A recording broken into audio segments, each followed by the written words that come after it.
Hello guys, welcome to exam focus by Saurabh. Biology का ये तीसरा वीडियो है। एमसीक्यू क्वेश्चंस जो हैं एसएससी सीजीएल सीएचएसएल और जितने भी स्टेट एग्जाम्स हैं उनमें जो बायोलॉजी क्वेश्चंस आते हैं तो वहां से मैंने पिक करके ये वीडियो बनाया है। तो उम्मीद है आपको ये वीडियो पसंद आएगा। चलिए आगे बढ़ते हैं, क्वेश्चंस देखते हैं। Which among the following disease is not caused by mosquito? तो मच्छर से इनमें से कौन सी बीमारी नहीं होती है? पहला ऑप्शन जीका। जीका अभी 2016 में बहुत लैंडलाइट में रहा था, रियो ओलंपिक के समय में भी। और जो इसका वेक्टर है वो है Aedes mosquito, AEDES, Aedes aegypti जिसको बोलते हैं, एडीज इजिप्टी। और इसी मच्छर से डेंगू भी होता है। तो डेंगू में प्लेटलेट्स की कमी हो जाती है बॉडी में। तो दिल्ली जैसे एरिया में ये काफी फैला हुआ रहता है गर्मी के समय में, मानसून के समय में। तो डेंगू भी एडीज एजिप्टी मॉस्किटो से होता है। उसी तरीके से फिलेरियासिस जो है, फिलेरियासिस होता है क्यूलेक्स मॉस्किटो से, CULEX। तो जो फिलेरिया जिसको बोलते हैं हम, ये प्रोटोजोआ जो है उसके थ्रू होता है स्लीपिंग सिकनेस। तो स्लीपिंग सिकनेस प्रोटोजोआ के थ्रू होता है। और ये CC फ्लाई जिसको बोलते हैं, TAC फ्लाई, ये इसका कैरियर है। और इन्फेक्शन जो है ब्लड के थ्रू फैलता है। तो जो मलेरिया है, मलेरिया होता है एनोफिलीस मॉस्किटो से। Anopheles, ANOPHELES, Anopheles mosquito. तो ये कुछ इंपॉर्टेंट जो मच्छर से होने वाली बीमारियां हैं। During the process of photosynthesis, तो फोटोसिंथेसिस में क्या होता है? फोटोसिंथेसिस में सूर्य का जो एनर्जी है वो कन्वर्ट होता है केमिकल एनर्जी में विद प्रेजेंस ऑफ क्लोरोफिल। तो जो क्लोरोफिल जो है फोटोसिंथेसिस के प्रोसेस में एब्जॉर्ब करता है लाइट एनर्जी को, क्लोरोफिल। और फिर वो लाइट एनर्जी को कन्वर्ट करता है carbon dioxide from air and water from soil to convert into glucose. तो अपने जो रिएक्शन है वो तो पढ़ा हुआ, 6CO2 plus 12H2O gives glucose C6H in the presence of light. It gives glucose C6H12O6 glucose, that is C6H12O6 plus 6O2 oxygen plus 12H2O water. तो ये जो है बाई प्रोडक्ट्स जो है ऑक्सीजन और water. Fish dash fish helps in controlling mosquito.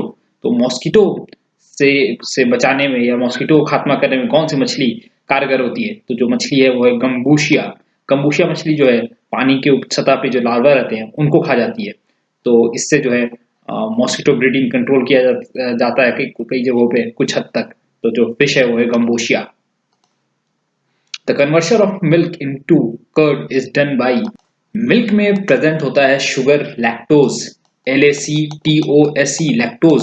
और ये lactose जो है मिल्क शुगर उसे कन्वर्ट करता है लैक्टिक एसिड में। और ये करता है बैक्टीरिया, जिस बैक्टीरिया का नाम है लैक्टोबैसिलियस, LACTO लैक्टो BACILLUS,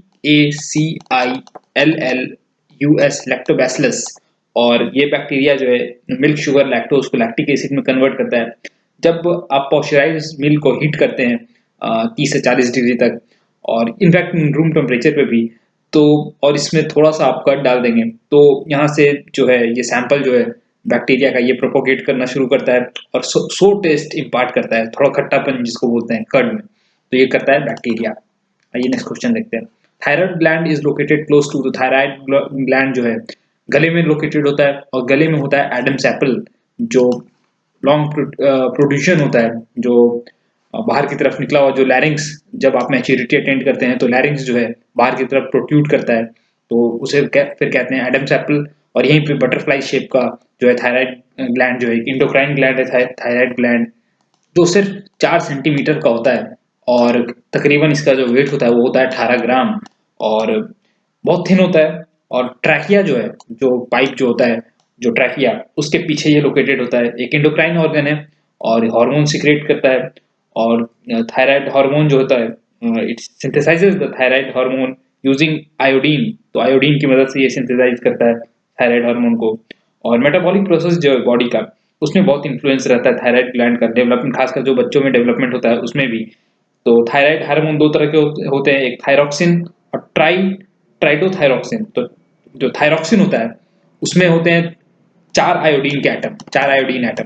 और जो ट्राइडोथायरोक्सिन होता है उसमें 3 आयोडीन एटम होते हैं। और ये एक इंडोक्राइन ग्लैंड है। मैंने बताया इंडोक्राइन ग्लैंड क्या होता है, वैसे हार्मोन जो अपना जो सिक्रीशन है सीधा ब्लड में डिस्चार्ज करते हैं। आइए नेक्स्ट क्वेश्चन देखते हैं। With the help dash helps in blood clotting, तो ब्लड क्लॉटिंग में इनमें से कौन सा मदद करता है, तो ब्लड क्लॉटिंग में हेल्प करता है फाइब्रिनोजेन। फाइब्रिनोजेन प्रोड्यूस होता है लिवर में, और जो राइबोसोम है ऑप्शन में, उसे बोलते हैं प्रोटीन सिंथेसाइजर्स या प्रोटीन बिल्डर्स ऑफ सेल, और क्लोरोप्लास्ट प्लांट से रिलेट करता है। और तो आगे नेक्स्ट क्वेश्चन देखते हैं। Leukaemia is a disease caused by over production of, तो पिछले वीडियो में मैंने जब रेड ब्लड सेल्स वगैरह डिस्कस किया था बायोलॉजी के क्वेश्चंस में, जनरल जी के क्वेश्चन में, उसमें मैंने ये पार्ट कवर किया था।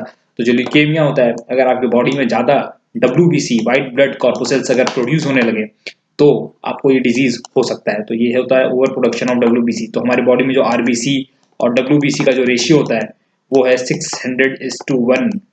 तो अगर आपके बोन मैरो में WBC ज्यादा बनने लगे तो आपको होगा leukaemia. From which part of body does blood carry digested food to necessary part, तो ब्लड जो है हमारा एब्जॉर्ब करता है फूड, वो कहाँ से करता है, तो पहले तो खाना हमारा जो डाइजेशन शुरू होता है वो मुंह से शुरू होता है, फिर स्टमक में आता है, स्टमक के बाद जो खाना है पार्टली डाइजेस्ट होकर ड्यूडेनम में जाता है, और यहाँ पर काफी एसिड HCl वगैरह से मिलकर ड्यूडेनम में जाता है। उसके बाद जो हमारा खाना है पार्शली डाइजेस्टेड हो जाता है स्मॉल इंटेस्टाइन में, और यहाँ पर से जो है जो ब्लड होते हैं वो यहाँ पर से खाना डाइजेस्टेड खाना को एब्जॉर्ब करके different parts of body, different organs of body में लेकर जाते हैं। तो answer will be small intestine. Which acid is released by red ant when it bites, तो जो लाल चींटी जब काटती है तो इनमें से कौन सा इस एसिड निकलता है, तो एक जलन से पैदा होता है इस एसिड से, और ये एसिड का नाम है formic acid.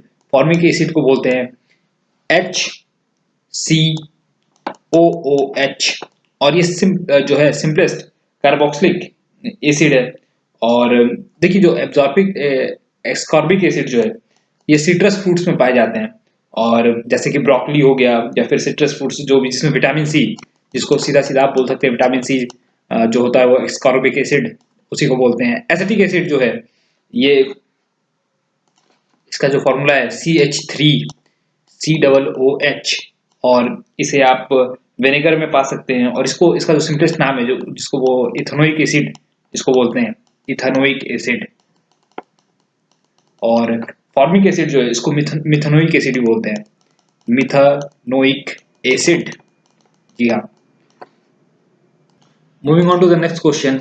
WBC helps in, तो व्हाइट ब्लड कॉर्पोसेल्स का हेल्प क्या करता है, तो व्हाइट ब्लड कॉर्पोसेल्स जो है बॉडी की इम्यूनिटी प्रोवाइड करता है, और उसी के साथ जो ट्रांसपोर्ट ऑफ फूड हो या ट्रांसपोर्ट ऑफ ऑक्सीजन हो, ट्रांसपोर्ट ऑफ कार्बन डाइऑक्साइड हो, ये काम करता है RBC।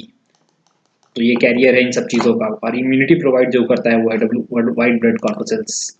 Study of grass is known as, तो इस तरह के क्वेश्चन थोड़े पेचीदा होते हैं और थोड़ा दिमाग खराब करते हैं, तो मैं समझ सकता हूँ, बट आपको ये वर्ड याद रखना होगा। तो जो स्टडी ऑफ ग्रास है उसको बोलते हैं एग्रोस्टोलॉजी, तो एग्रोस्टोलॉजी कहते हैं। और उसी तरह एग्रोनॉमी जो है वो ब्रांच साइंस का जो कि एग्रीकल्चर से रिलेटेड है, और जो प्रोडक्शन ऑफ क्रॉप है, क्रॉप प्रोडक्शन, उसको फोकस करता है, क्रॉप प्रोडक्शन को, तो ये बोलते हैं एग्रोनॉमी। उसी तरह से माइकोलॉजी जो है, माइकोलॉजी है स्टडी ऑफ फंगस, अगर फंगस के बारे में आप पढ़ रहे हैं तो वो उसे कहते हैं माइकोलॉजी।